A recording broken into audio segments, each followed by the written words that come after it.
নমস্কার, আমার নাম ডাক্তার পুরুধবন এবং আজ এই ভিডিওতে আমরা আলোচনা করতে যাচ্ছি যে কিভাবে আপনি একটি সিঙ্গল কিডনি থাকা সত্ত্বেও একটি ভালো স্বাস্থ্যকর জীবনযাপন করতে পারেন। অবশ্যই রোগীরা আসেন, ডাক্তার সাহেব আমার বার্থে আমার সিঙ্গল কিডনি আছে, আমার কিডনি খারাপ তো হবে না, আমাকে ডায়ালিসিস তো করতে হবে না, আমাকে ট্রান্সপ্লান্ট তো করতে হবে না। অথবা সেই রোগীরা আসেন যেখানে কিডনি বের করতে হয় পাথরের কারণে, এর কারণে কিডনি খারাপ হয়ে যায়। সিঙ্গল রোগীদের খুব ভয় থাকে যে ডাক্তার সাহেব আপনি কিছু ওষুধ দেন যাতে আমার কিডনি খারাপ না হয়।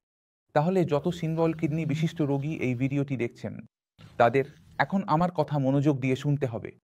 যদি আপনার কিডনি কোনো কারণে না থাকে, সেটা তৈরি না হয়েছে বা আপনাকে বের করতে হয়েছে, তাহলে আপনি আপনার দ্বিতীয় কিডনির আকার দেখুন, আলট্রা করান, তার আকার দেখুন।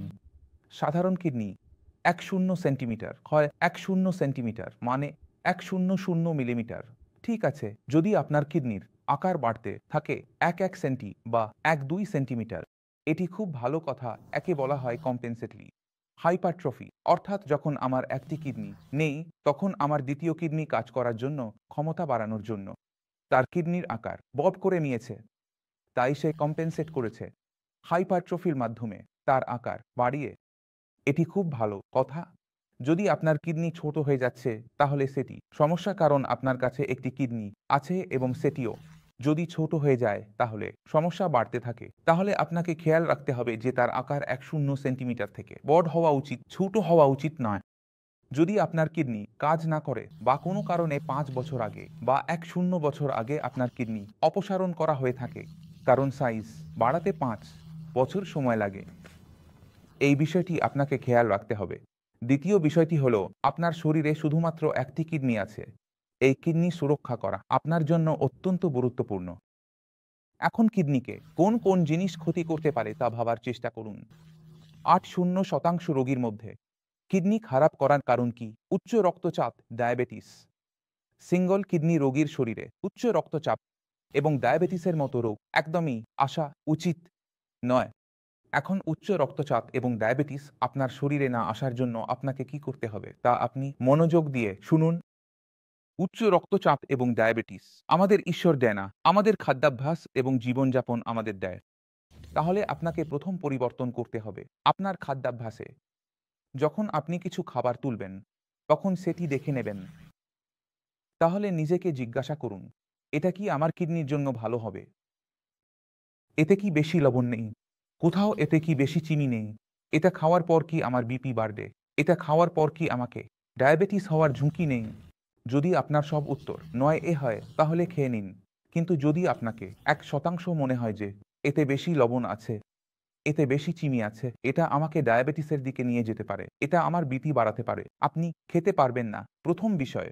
দ্বিতীয় বিষয়, আপনার কিডনি যেহেতু সিঙ্গল তার সুরক্ষা করতে হবে, তাই কিছু বিষয় আছে যেগুলোর প্রতি আমাদের বিশেষ নজর রাখতে হবে এবং তা হলো ওষুধ এবং রাসায়নিক। যতগুলো প্যানকিলার আছে সেগুলো নিজের ইচ্ছায় খাওয়া যাবে না।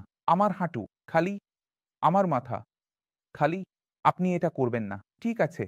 একইভাবে যতগুলো অ্যান্টিবায়োটিক আছে যেগুলোর শেষে মাইসিন আছে, যেমন আপনার মাইসিন, রিথ্রোমাইসিন, জেন্টামাইসিন, সবগুলোর শেষে মাইসিন রয়েছে। এই অ্যান্টিবায়োটিকগুলো আপনি ভুল করেও ডাক্তার বললেও খাওয়া যাবে না। আমি আবার বলছি, ডাক্তার বললেও খাওয়া যাবে না। ডাক্তার থেকে ভুল হতে পারে কিন্তু আপনার থেকে ভুল হওয়া উচিত নয়। আপনাকে ডাক্তারকে জানাতে হবে যখন আপনি যাবেন যে আপনার সিঙ্গল কিডনি আছে, তখন তিনি আপনার জন্য কিছু আলাদা ওষুধ দেবেন। হয়তো সেটা হালকা হবে, কিন্তু আমরা কখনোই আপনাকে শক্তিশালী ওষুধ দিতে পারি না, কারণ আপনার সিঙ্গল কিডনি আছে, আপনাকে তার সুরক্ষা করতে হবে, ডাক্তারকেও তার সুরক্ষা করতে হবে। তাই ভুল করেও আপনি এটা করবেন না। এর পাশাপাশি আপনাকে খেয়াল রাখতে হবে আপনি বাইরের খাবার একদমই খাবেন না। প্রায় মানুষ বলে যে তারা বাইরের খাবার খেয়েছে, পরিষ্কার পরিচ্ছন্ন জায়গায় খেয়েছে, ভালো রেস্তোরাঁয় খেয়েছে, তারা ময়লা খায়নি, কিন্তু আপনি জানেন না সেই খাবারকে টেস্টি করার জন্য কতগুলো রাসায়নিক, কতগুলো ফ্লেভারিং এজেন্ট সেখানে ব্যবহার করা হয়েছে। তাই যেটার সম্পর্কে আপনি জানেন না সেটা খাওয়া উচিত নয়। টিজার বা প্রিজারভেটিভ যুক্ত খাবার খাওয়া উচিত নয়। আপনি যা খুশি বানান, মোমোজ খান, খাওয়া দাওয়ায় কোনো সংকোচ নেই। আপনাকে শুধু আপনার খাবার নিয়ে খেয়াল রাখতে হবে যে আপনি শরীরে কি দিচ্ছেন? কারণ আপনি যে খাবারটি আপনার শরীরে দেবেন, লিভার সেটাকে ব্রেকডাউন করবে এবং লিভার যে ময়লা তৈরি করবে সেটাকে কিডনিকে বের করতে হবে। তাই আমরা চাই না আপনার লিভারকে বেশি কাজ করতে হয়। আমরা চাই না লিভার বেশি ময়লা তৈরি করে। আমরা চাই না কিডনিকে বেশি কাজ করতে হয়। তাই খাবার দাবার খুব পরিষ্কার পরিচ্ছন্ন। ফলে আপনার কিডনি আপনার সাথে পুরো জীবন থাকবে। আমি আশা করি এই ভিডিও থেকে আপনি অনেক কিছু বুঝতে পেরেছেন, তাই না? যেসব সন্দেহ ছিল সেগুলো পরিষ্কার হয়ে গেছে। তবুও আপনি যদি দেখা করতে চান, স্বাগতম, আমরা দেখা করতে পারি। আর আমি এখানেই আপনাদের সকলের কাছে বিদায় জানাতে চাই।